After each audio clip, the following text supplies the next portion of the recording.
Welcome, everyone. My name is Tamara, president of Afro UPRIS. We are here on Tuesday, May 31st for our Afro UPRIS club meeting to have a conversation with Councilmember Matt Mahan regarding his candidacy for mayor of San Jose.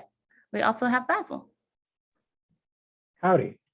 I'm the political director for our Afro UPRIS club, and we are very much looking forward to this conversation. I'm going to ask you, Tamara, if you have those questions, go ahead and forward those to me, and we'll start with the council member giving a short introduction.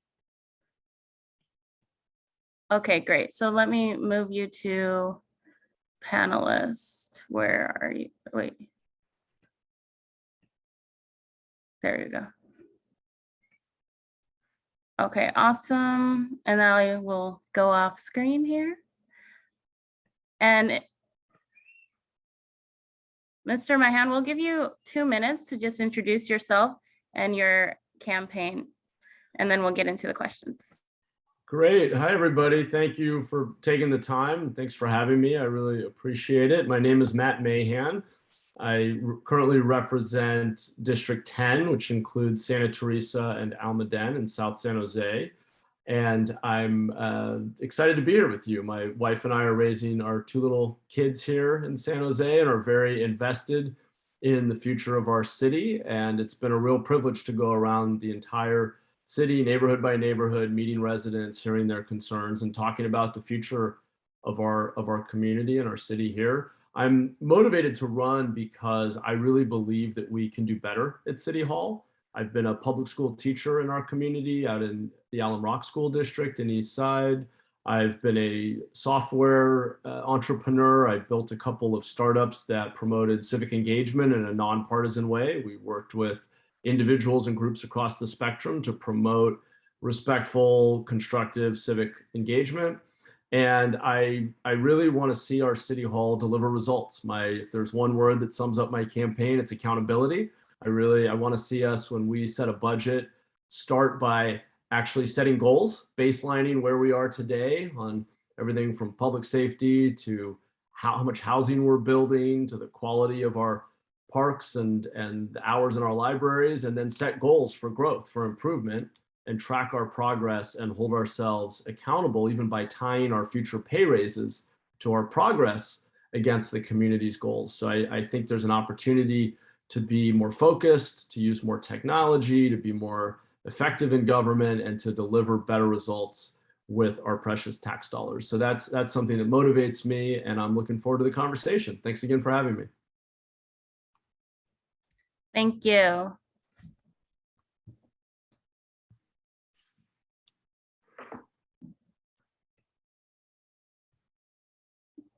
Okay, there we go. All right, so we're going to move into the questions. I will begin, and then Basil will ask some questions later on. Sure. And I'm going to be using my little timer here. I'll give you 2 minutes to answer each question. You can, of course, add on to it later on if you run out of time. Okay. So first question, in the resurgence of the Black Lives Matter movement of 2020, many people became outspoken for the needs of the Black community. How have you honored a commitment to Black Lives Matter? Yeah, absolutely. I appreciate the question. I think the murder of George Floyd, while certainly not the first, I mean, far from it, was I think a really important moment for bringing more people into the conversation about our history of racism in America and the legacy of that racism that persists today. I have tried to engage in that conversation and in an open way talk about what are the policy implications. And I'm certainly driven by a sense of wanting to build a more just world that creates greater opportunity for everyone. Shortly after George Floyd's murder, wrote a couple of blog posts. One of the things I try to do is sort of talk to a lot of different people and synthesize information, and then talk about the future through my writing. And so if you go to Medium and just search my name, Matt Mahan, you'll find my blog posts. And I wrote a series of posts on policing, on housing, education, and a range of other issues that affect our community. And I would say that, I think part of what's important for policymakers to think about is that these issues don't affect everyone the same way. There's a disproportionate impact of our housing shortage, of economic impacts of COVID. I mean, every issue that faces our community is not felt equally by everyone, which is why we need to solve those problems and particularly solve them in ways that work for communities that are traditionally marginalized. So I've been really focused on, I've spent, just thinking about what the city is responsible for. I've spent a lot of time on housing and public safety because those are more within our purview. I'm a former public school teacher, care a lot about public education, but on housing, and I don't know if you put the timer up, I'm sure I'm probably getting a little close on timing, but I think 8 more seconds. Just 8 seconds. Okay, I'm sure I know you have many more questions, so I will let this come out over the course of the rest of the conversation. Very good, thank you. Yeah. So next question. Black, Latina, Indigenous, and people of color in our community want to stay housed in their community, but it is the larger systemic issues that are preventing them from staying. For example, lack of access to affordable housing, lack of living wage jobs, lack of generational wealth. How can we prioritize keeping Black and Latina residents in San Jose, many of whom have called San Jose their home for generations? It's probably the most important question facing our community. And as I look at the numbers, I think far and away the most important thing we can do for the whole community, but I think it will disproportionately benefit those who are struggling with displacement and economic insecurity in our community, is to build much more housing. The reality is that over the last 15 years, we have added 6 jobs for every 1 home we've built. It's totally unsustainable. And the pain of that is falling disproportionately on those who are economically vulnerable. I've been an advocate of building up in smaller and taller buildings near transit, because I don't think that the future of housing production or construction in our community can be further sprawl or densifying the edges of the city. I think we need to build a lot more workforce housing, housing for students, for elders, in places like downtown and our urban villages across the city, including here in District 10. I've been a real advocate for building housing and affordable housing. Now, I support very much affordable or what is basically publicly subsidized housing, where we tax ourselves as a community to build housing for those who can't afford it. But I think we have to recognize that there are limits to how much of that we can build. We build about 500 units of affordable housing in a good year in San Jose, and we're going to have to build at a much faster rate if we're going to help people. To do that, I think we need to streamline permitting processes, reduce fees, and basically legalize housing, making it much easier to build where we want it in all of our 68 urban villages across the city. Once again, I don't see a timer, but I'm sure I'm getting close. Do you know how close am I? Can I keep going? Right on, you're right on. Okay, I'm developing that internal clock for what 2 minutes. Yeah, I can give you a warning actually. So I'll give you a 10-second warning. That would be great, or even 30 seconds. Thank you. Okay, I'll give you a 30-second warning. All right, next question. According if to you don't mind, I just want to stick a pin right in that last answer about housing and the point about legalizing housing. I'm curious as to if you have any opinions about the social housing bill put forward by Assembly Member Lee. It's kind of following the footsteps of the city of San Francisco. They're trying to legalize social housing, which is not necessarily restricted by income, and it's municipally owned. Do you have any feelings about this? Do you support it? Would you be interested in testing this out in San Jose? I'm certainly open. I think we should be open to experimenting. We've been failing at housing, frankly, and so we need to try new strategies. I always look at the trade-offs and the unintended consequences. So sometimes when we do things in government, we do it really inefficiently and we actually help fewer people. An example is that the housing that we're subsidizing is costing about $850,000 per door. And I think that that just limits the effectiveness of the limited public funds we have. So if the solution he's proposing, and I have to admit, I have not studied it closely, so I'd love to follow up offline to get more information. If it can deliver housing more cost effectively, just because I want to help more people. And when we have these solutions that cost nearly $1 million a door, the truth is we just don't help very many people. So I'm open to it, but I'd want to see it compared to other strategies and say, okay, well, which of these is going to help the most people? Can we help many more people by buying and protecting missing middle housing or affordable housing versus building brand new? And what is the right role of for government if we want to help the most vulnerable folks? So I'd want to see the math, but it sounds like a good idea. Sounds good. Thanks. Yeah.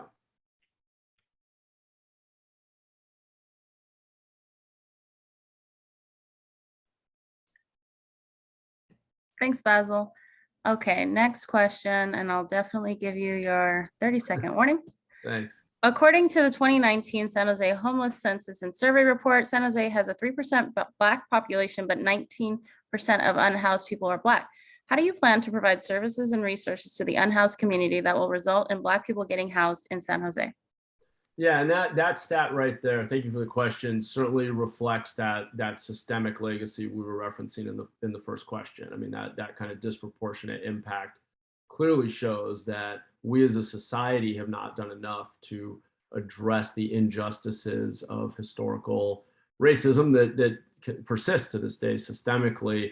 My belief is that the worst outcomes possible for our homeless population exist when we allow people to remain unsheltered on the streets. And there are many cities, even in our country, that have figured out how to effectively end street homelessness, which is just step one. That doesn't solve inequality, poverty. There's a lot of other challenges, but I think it's completely morally unacceptable to have people living on our streets.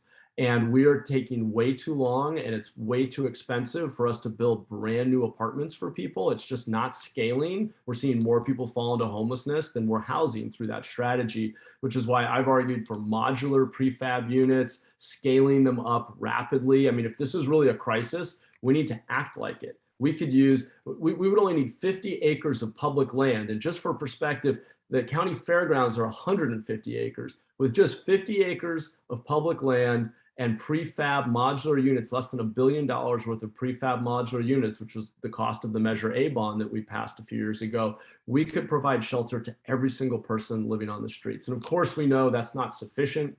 People need help with job training, job placement, mental health counseling, addiction 30 treatment. seconds. Thank you. Addiction treatment, so many other factors. It's not just housing, but getting people housed is step one. And we've got to do it in a way that is far faster and more cost effective. I really believe we're letting the perfect be the enemy of the good. And I've been an advocate for being much more pragmatic. I'm even open to testing out sanctioned encampments if we can do it in partnership with the county to provide those supportive services on site.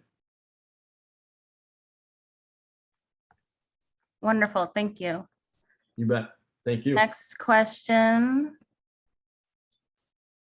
According to the California Healthy Kids Survey in the school year 2017 to 2018, 74% of Black students don't believe that police make them feel safer. How do you plan to make schools safe for Black students?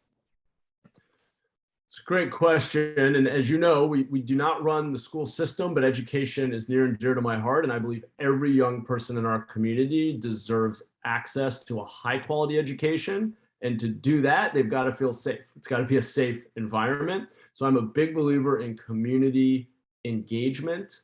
And I've supported stronger oversight from the independent police auditor, more data-driven solutions where we're actually tracking use of force and other kind of disproportionate action to make sure that we're intervening early with better training. I think the reason I reference the school districts and the difference with the city is that ultimately, I think that the decision has to be a democratic decision driven by the community. It's not for me to say if a given school district is better or worse off having officers on campus. I could see that going either way based on the needs of the community and how much trust has been built. I mean, really, a lot of these issues come down to relationship building, empathy.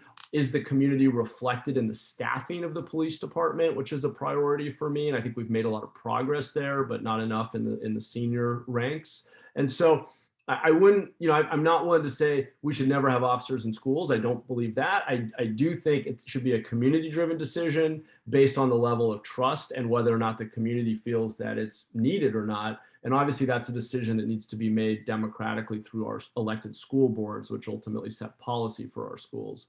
But I think it fundamentally has to come down to oversight. 30 seconds. Thanks. And ensuring that we are actually building trust, because if as you say, if 74% of Black students don't feel safer with an officer on campus, then we're clearly doing something wrong. Thank you. And I'd like to add some clarification. So there's a Reimagining Public Safety Committee that's been going on for almost a year, and there was a youth council that was a part of that. So you were there for that presentation. And so I guess a follow-up question I have to that is, hearing from the youth and hearing from them their recommendations, I think it's clear that there's a considerate need for alternatives, and I'm wondering what you think those might be. Yeah, that's a good follow-up. What I have heard from young people in our community is a very strong desire to have more mental health resources and to have the ability to sort of grapple with, speak with counselors, grapple with the challenges that are facing every day, have trusted adults to speak with. And we can't, as a former public school teacher, I can say that sometimes teachers can play that role, but not always, just like parents don't always play that role. And I think that we need, the more adults with training who are there to build relationships, build trust, to listen, to provide that guidance. It's different people for different students, a teacher, a coach, a parent, a counselor, but I'm a big supporter in properly staffing our schools and having a diversity of resources, including mental health counseling and just extracurriculars. For a lot of people, it's finding that extracurricular that gives them a sense of purpose, a support network, a sense of community. So I think those are the things I'd like to see our school system investing in. And I think there's a partnership there with the county, of course, that provides most of the mental health services for our county. There's a potential partnership there that could be very fruitful. I just want to add to some of the points you kind of raised in that last answer. Sure.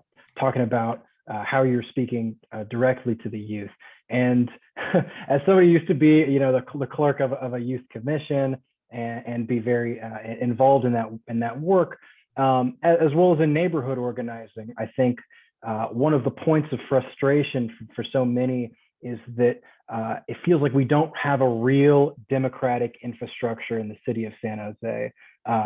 The local reporter, Ethan Gregory Dodge, just published an article in Motherboard talking about how some of the citizens' privacy commissioners for the city of San Jose, or surveillance commissioners, resigned because their work wasn't really being fully considered by the city.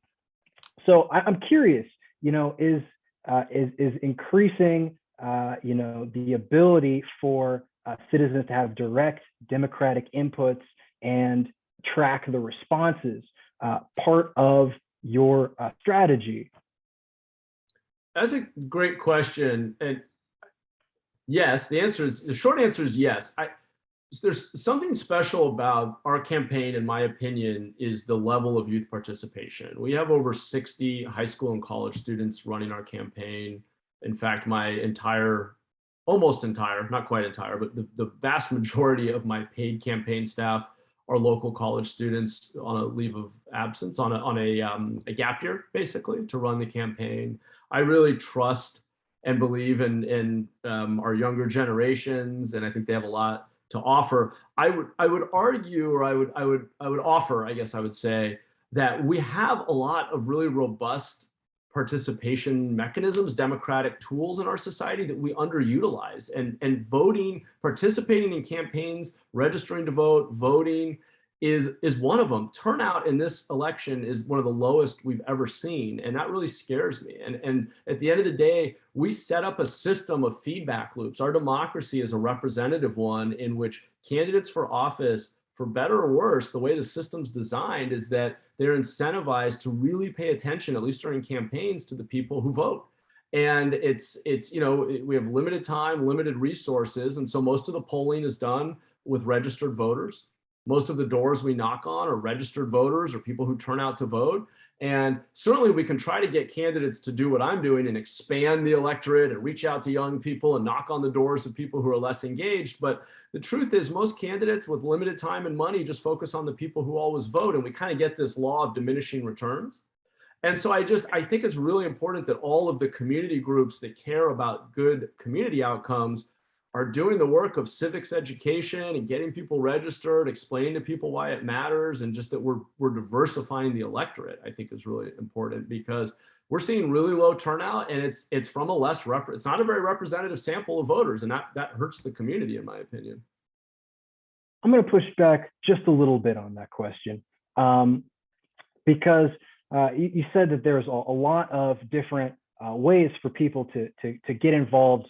And from my observation, people mostly want to get involved in the issues that hit closest to home for them. Mm-hmm. And there's a problem because even in a full field like this, there's a lot of feeling that issues that we care about are not being represented or championed by any candidate, especially because of constraints like you mentioned, right? Having to pay attention to the current electorate mostly.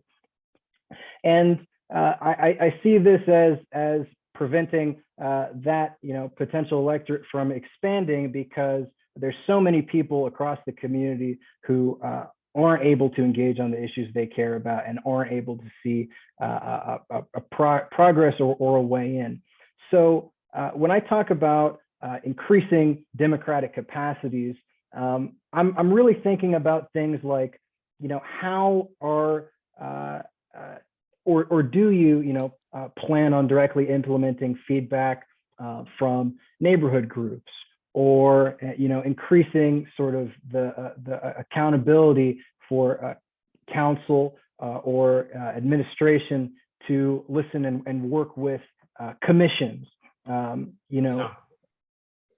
Well, absolutely. I mean, that is my whole mission. In fact, when I came into office, I realized that one of the biggest challenges we face is lagging civic participation. So we've done a few things. We worked with our we created basically a new youth leadership group. So we had a leadership group for the district, but the average age of the members was like 65. So we went out and worked with high school students in the district to form a second group that's a youth leadership council, so that we have two leadership councils. We have one that maybe feels more comfortable for some of our older residents, and then we have one that is really led by and founded by youth. So we created that. We've created working groups, and you're absolutely right. I think your point that people want to engage on the issues they're passionate about is right. So we found, just give you some random examples, but there's a group of residents here who are really concerned about gas-powered leaf blowers, the noise, the pollution. And so it was a small group, but they got organized. Our office supported them as a community working group.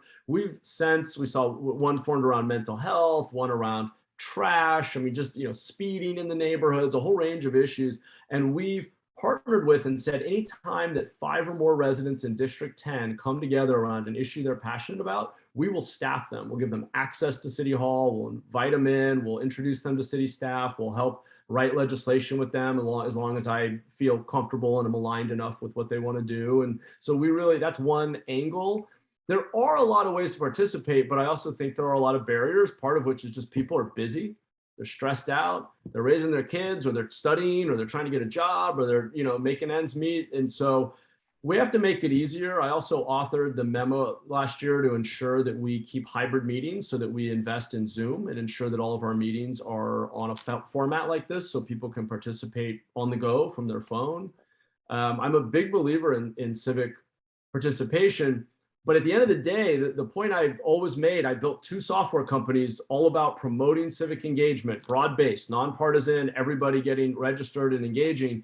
At the end of the day, we kind of have the system that we have, which is a democracy, a representative democracy. And who registers, who votes, who shows up and participates, it does get reflected in our government. And I would love to see a more diverse range of candidates run. I think that would be very healthy for our system.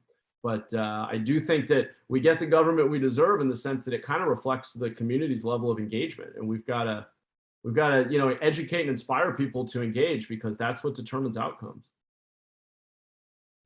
Back to your scheduled programming. Thank you. Yeah, thanks for the great questions. Thanks, Basil. I appreciate the pushing there in that line of questioning. So we're going to the next question. So over the past 5 years, no San Jose police officer has been prosecuted for killing someone despite 19 fatal encounters with the police, ranking San Jose #1 in the Bay Area for fatal encounters with the police. How do you plan to hold SJPD accountable? And how do you plan to prevent brutality of Black people? Yeah, thanks for the 2 minutes. question. Sorry? 2 minutes. Oh, yes, thank you. Well, first, I've supported and continue to support strengthening the powers of the independent police auditor. I think it's really important that we have a strong independent oversight entity that has the tools to actually fully investigate. There have been cases in which that IPA, that auditor, has not gotten all of the information she's needed until very late. There's a statute of limitations on investigating these cases, and so ensuring that she gets the information she needs very early to do a full analysis and has full access is step one, I think, really important. Another, on more of the prevention side, is supporting our efforts to better differentiate our 911 response. I think the truth is that we don't need an officer with a gun to respond to every 911 call. And right now, I think we ask too much of our officers, frankly. I think they should be focused on violent crime in progress, really serious, criminality that's harming the community. And there are a lot of calls for service. I mean, I think particularly about our mental health calls and the MCAT unit that we've stood up. And there are places like Oregon that innovated on this 15 years ago, and we finally have started to locally, but we should be better differentiating who's responding to which types of calls. Another thing is, having a bit of a background in the tech sector, I 30 mentioned seconds. Thank you. I mentioned briefly earlier that I think data transparency can help us identify officers who are outliers. There is a small portion of officers whose behavior is an outlier and is not in keeping with their training, with their code of ethics and their code of conduct. And I think using data to intervene early, identify who's an outlier, get them counseling, training, maybe determining that they should do a different line of work, I think is important. Thank you. Next question. According to the 2021 Silicon Valley Pain Index, Black adults are 6.6 times more likely to be given a local infraction by SJPD as a result of a non-traffic stop, and that's 6.6 times more than white adults. For example, these are for things like loitering or smoking in the park, shopping, car possession, or having open bottles. What are your plans to reverse the disproportionate criminalization of Black people? Yeah, that's a great question. That actually segues great with what I was just wrapping up with there, which is one is I think in a word it's prevention, but there are different strategies we can use. So one, just to finish the thought on data analytics, is that sort of identifying outliers, intervening early and appropriately, and making sure that there's proper oversight of our police force and that we're catching early officers whose conduct could be a predictor of wrongful policing in the future.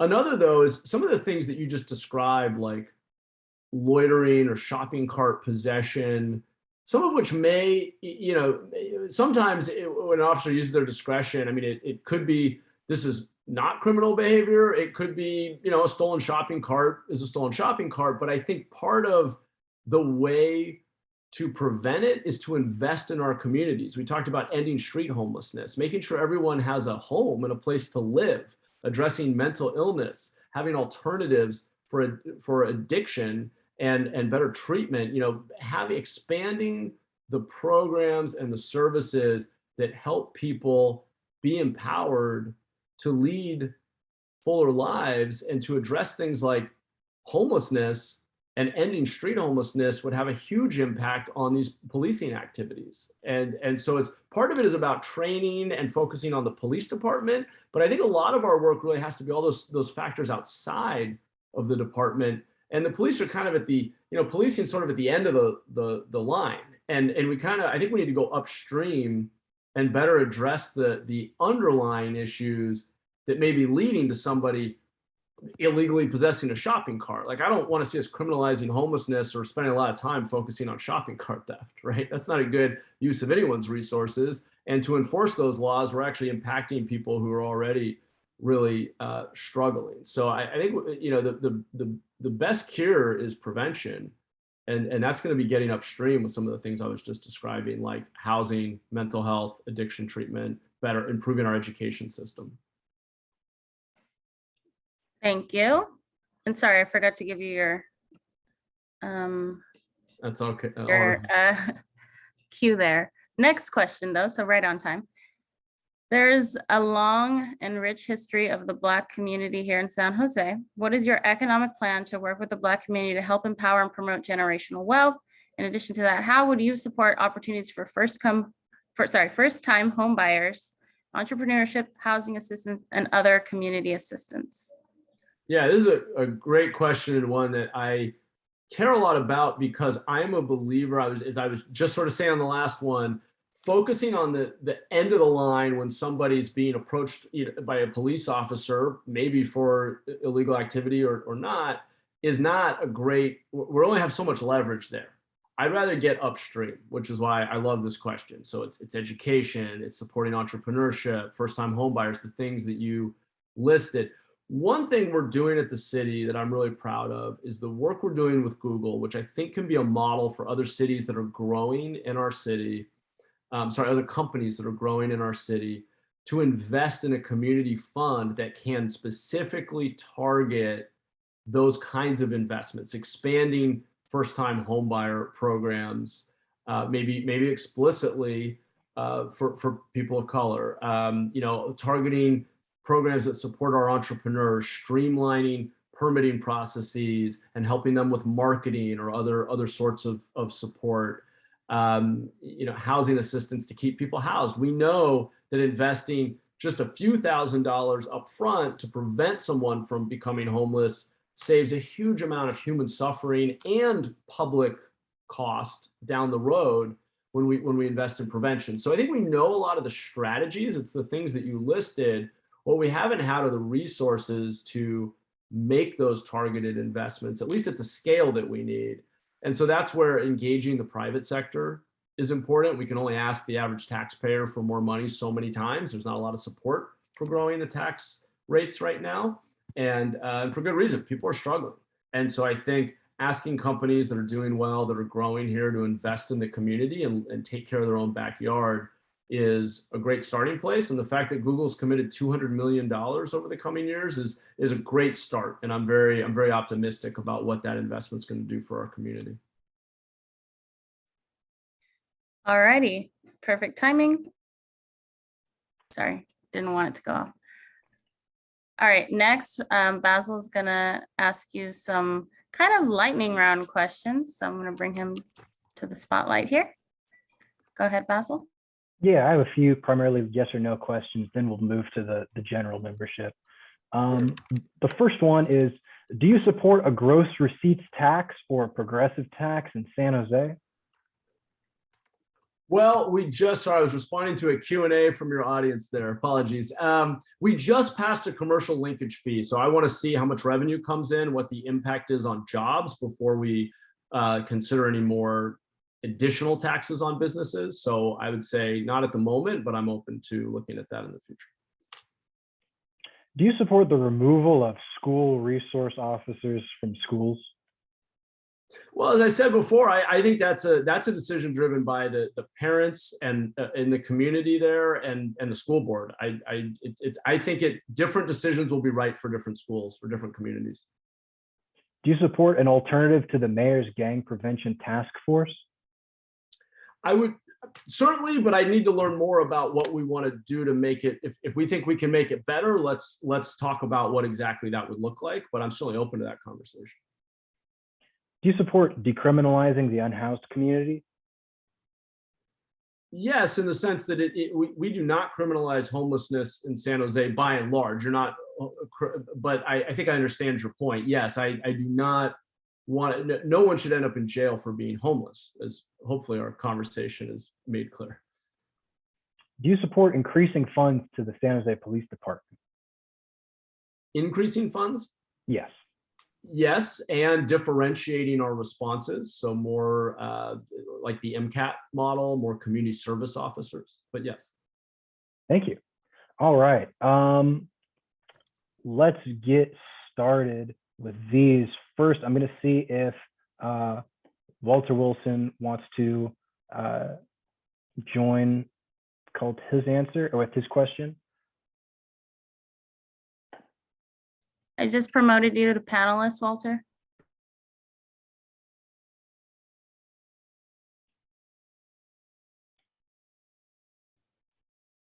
Good evening, council member. How are you?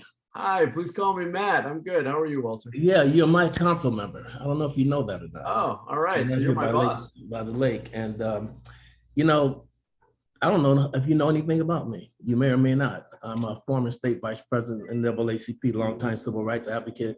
I am the current chair of the Santa Clara County CCLEM, which is the Citizens Law Enforcement Oversight Monitoring Committee. And we have oversight for the sheriff and all the jails and all safety issues countywide. A couple of things I want to say to you. I think that you skirted many of the answers. When this young lady asked you, what do you plan on doing about discrimination against Black people by police? You rather look upstream. You looking upstream does not help anybody today at all, period. That's, you know, that's totally disingenuous. And if you want to be mayor, you got to deal with these issues today, not upstream. I mean, that's just a fact. The other thing I want to say to you is this. In your platform, you say you want to get more police officers here. But the deal is the folks who support you, Licardo, Reed, and all those people who support you supported Measure B, which made us lose 300 police officers in 2 years. And then in the current platform, you and the mayor are on this platform together about bringing more police back when he was one of the cause of them leaving in the first place. He's not very popular amongst the police here. They don't even want him to come to their funerals for that very reason. So, you know, how do you square these things saying you want to be mayor? And then the other thing I have to say to you is this. You've been a council person for how long? Sir? A year and a half. Year and a half. And you're qualified to be mayor after a year and a half of being a council person. When I listen to your answers, I have to say that you're a novice. There's too much here you don't understand about what's going on. I've worked with police chiefs all the way back to McNamara. And let me tell you why your plans won't work. First of all, I was with the NAACP here when we ushered in the independent police auditor. And no mayor since then, since Susan Hammer, has been able to make that police auditor stronger than it is. And it's because of the police union. So that's kind of naive. There's a reason why these things you want to do haven't happened. And it's not because the mayor didn't want to do it, it's because the police union is very powerful. And the same thing applies straight down the board. All these things you're saying that you want to do that haven't been done, there's a reason for that. And the political realities are the police union here in San Jose is a very powerful and politically strong union.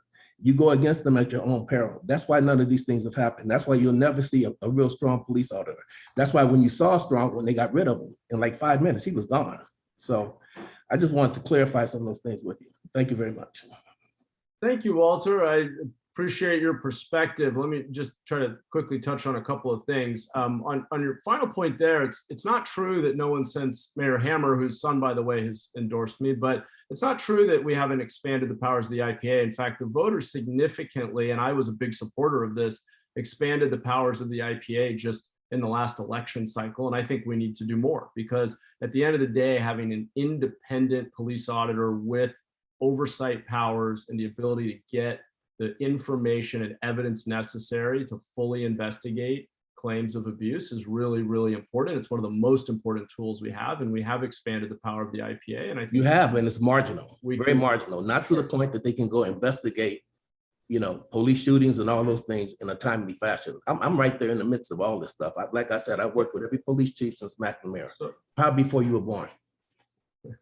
Yeah, I've spent a lot of time with our last few police chiefs and learned a lot from them about some of the gaps in the system. And you're right, the police union does have a lot of power, and that's a barrier. And they are supporting one of my opponents. They're not supporting me, and I do not feel beholden to the police union. I want what's right for the community. Every candidate in this race has noted that they want to hire more officers because we are severely understaffed. We have just 11 officers for every 10,000 residents. Most cities have 20 to 50. And so that understaffing and the number of overtime hours people are working is not a good thing.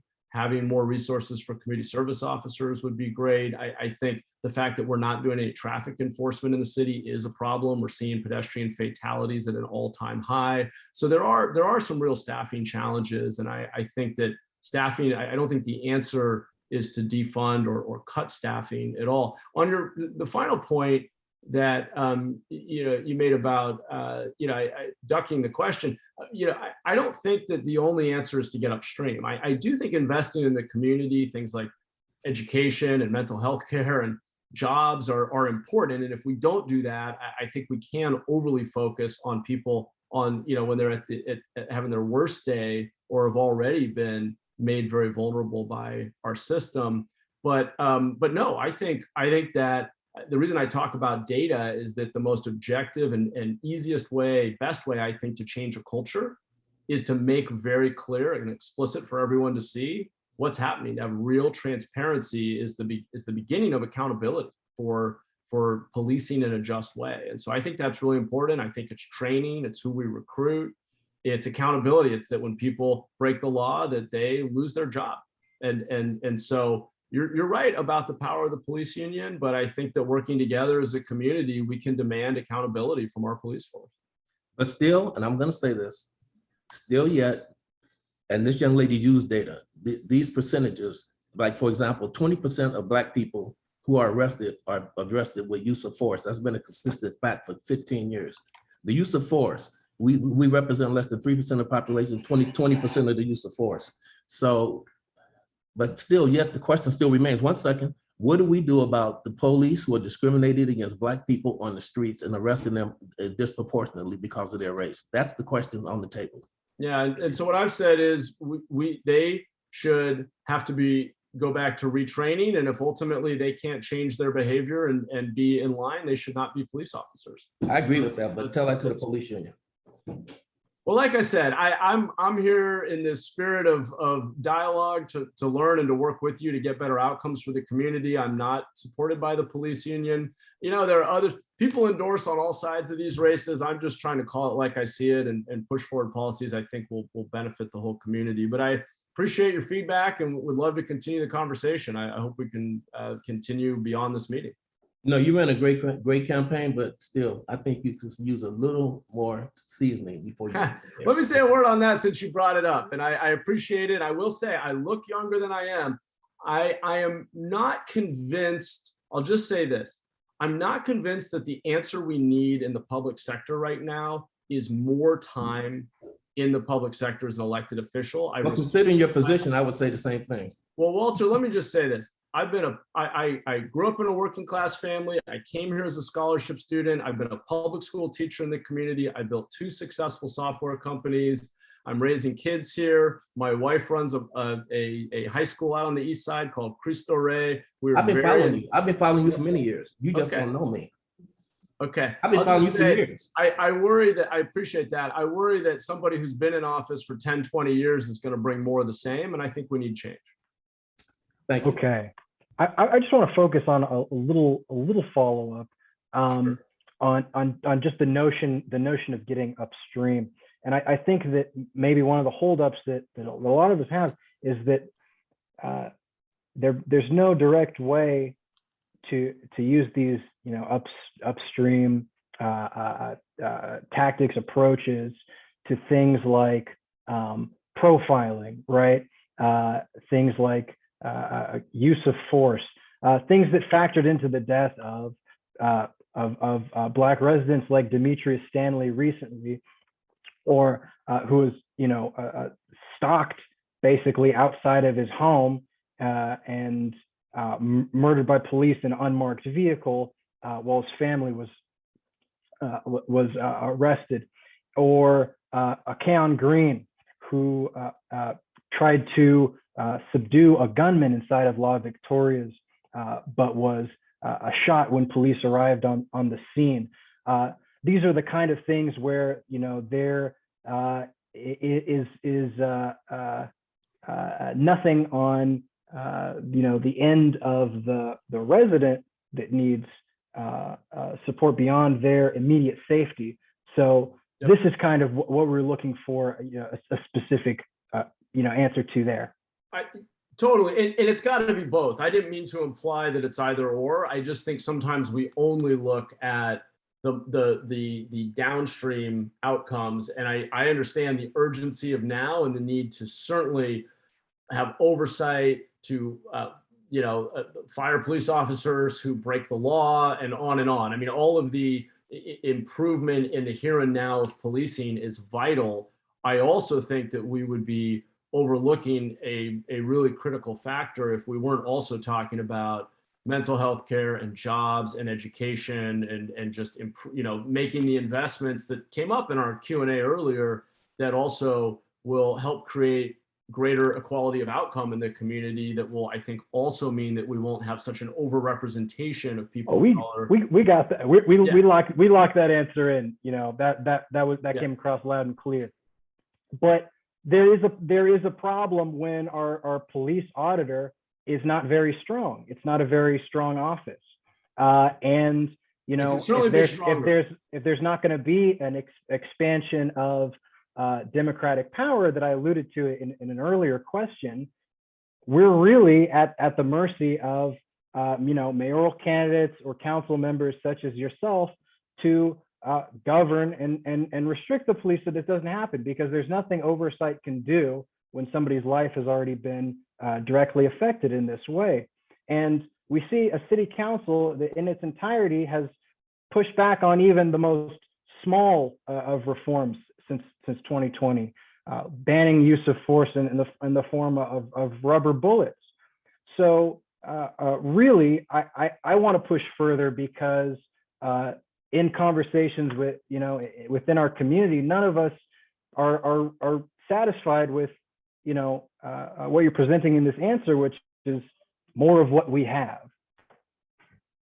Yeah, I hear that. I'm not calling for more of what we have, but I do believe in a democratic process. And I think that is what elections are about. I do think I think there's a good reason that we live in a representative democracy. And so part of it is making sure that we are better educating voters, getting more people involved, and raising these issues and making sure they're represented, just like you all are doing tonight. I think that's a critical piece of this. Elected officials, candidates have to feel accountable for delivering results. But I hope that my answers haven't sounded like more of the same. I'm talking about expanding the powers of the independent police auditor, ensuring that she can get the documents and the information, the video, the data earlier. I'm talking about intervening when officers are outliers, actually making sure that there's disciplinary action and required training and taking them off the beat. I mean, I understand people want to go all the way over here, and I get it, but I'm trying to talk about pragmatic next steps that would actually, I think, be passable at a city council. And that's I want to know how we can work with you, because as 2, maybe 3 on a good day, right, when my brother's in town, % of the population, we will really struggle to have an opportunity for our voice to be heard in this voting process. That's exactly one that doesn't really strengthen us in an issue that's incredibly important to our community. So there's a need to have a separate process, a separate a system of listening to these concerns and elevating these concerns. And that's why I'm pressing so hard here and being so adamant, because I want to really tease out what specifically that looks like to you. I think part of it at the end of the day, given the system of government we have, is that we have to work together. And I would be happy to do this with you to engage our fellow residents for whom they have the privilege of this not being an issue they think about every day. And we have got to win hearts and minds and engage people across our community. I have found personally, as one person, I've gone out and knocked on over 10,000 doors and have found a great willingness to engage and discuss and maybe even get people to reconsider positions on issues by going door to door. And I'm not saying that's the only tactic, but that sort of, I really believe it comes down to relationships and conversations and us getting out there and knocking on doors and having house parties and meeting people and having conversations. It's all about relationships. And so I want to be a mayor who brings the city together and invests in relationships, invests in our neighborhoods, helps community groups get out there and get out of the echo chamber and not just talk amongst themselves, but talk to people in other parts of the town who may not be thinking about these issues as much. And so I think that's how we get real sustainable change, is shifting the culture and getting people to think differently, I think. I just realized that we are at 7. If you can stick around for any longer, I think that we have a question left from Elizabeth Kamya, and if you haven't already seen it in the comments, from Derek Grasty, but I wanted to check in first. Happy to stick around for another minute. I have I'm meeting with a PTA at 7, and they've told me they only can fit me in the first 15 minutes of their meeting. So I'll take one more question, but I'm also going to put my email here. If anyone wants to follow up, I'm also happy to do another Zoom or, continue the conversation in another format if you all would like. All right. We appreciate that so much. Yeah, and I apologize. I know we've been a little rushed here, but happy to continue. It's valuable. Elizabeth. Awesome. Hi. Hi. Hi, Matt. You probably know me as the union rep for Local 21, but I'm also the chair of economic development and labor for the NAACP here. But most importantly, I'm a resident who uses the community centers. And we talked about generational wealth and knowledge and how we're going to uplift communities of color. And I'm going to be honest, you can't run this city like a startup. Not that you said you were ever going to, but it is not a startup. No, and what concerns me is that we have a group of recreation supervisors, all people of color, majority women. And when the city is saying racial equity is their #1 priority, yet they're not investing in public services, people who are dealing with all the things already that you want to tackle, they're already tackling. They're handling the homelessness, those issues, and yet they're not bringing enough money home. And so when we look at these people, it's not a surprise that they're all people of color. And when you're looking at these salary studies going through, of course, they're going to be the ones forgotten. And while there's a lot of things to prioritize, how are you going to ensure that people of color can grow in this community and live in this community if we're not investing in them? Yeah, we have to. And Elizabeth, I appreciate the question. I'm going to have to be fairly short here just to be respectful to the PTA that I'm supposed to be meeting with. But I'll say this, actually, it's ironic that you mentioned the startup. I totally agree the city can't run like a startup, although I'll say one of the most important lessons I learned building a company was that it's all about the team and investing in your people. It's all about paying people well, investing in them, trusting them, giving them responsibility. Your folks who are doing the work have the best solutions. I didn't come up with the best product ideas for our company. It was the people, the engineers and designers on the ground level. And so I think investing in people is vital, and you kind of get what you pay for, right? If you don't treat workers well, then you don't get a good work product. And so I'm all about it. The challenge we face as a city, as you know, is because we were built as a sprawling suburban residential community with very few jobs in our city limits, we have significantly less tax revenue per capita than neighboring cities, significantly less. And so part of our strategy has to be an economic development strategy that brings jobs into downtown San Jose, into Edenvale, into North San Jose, to rebalance jobs and housing. As long as we have just 0.85 jobs for every employed resident and we're a bedroom community, we're going to struggle to provide the kind of services our community needs. And it's just, unfortunately, a simple math problem. And then we face these very difficult challenges. You know, do we maintain our parks and pave our roads, or do we extend our library hours? And it's kind of a zero-sum game. And so I think we have to be honest about the numbers and support our small businesses, attract employers. We, in my view, should want employers to come to downtown because that's what builds out the tax base. And without that, it's very hard to provide services at a level that's comparable to even neighboring cities that are much smaller.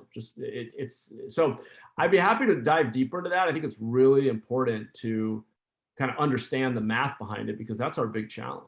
Yeah, I think my question was more towards the racial equity and building generational wealth, but I know you have to run. Talking about the workers in PRNS and I mean, yes, that is what I'm talking about. But the fact of the matter is, this is a group of women of color. And you have mentioned that you do want to uplift communities of color and strengthen them. And one of the ways to do that economically is through wage increases. And if they're being paid 20% lower than market, how are we uplifting folks of color? I don't think we are. And I think that's why we have to increase tax revenue.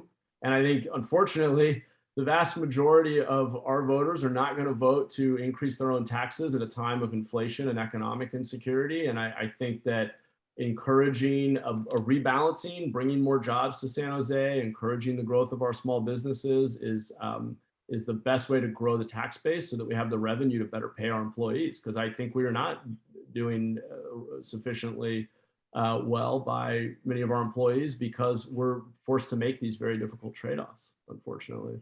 I apologize. I am very late to my meeting with the PTA group. I'm going to have to run, but I appreciate the very thoughtful questions. I'd love to continue the conversation whenever you'd like.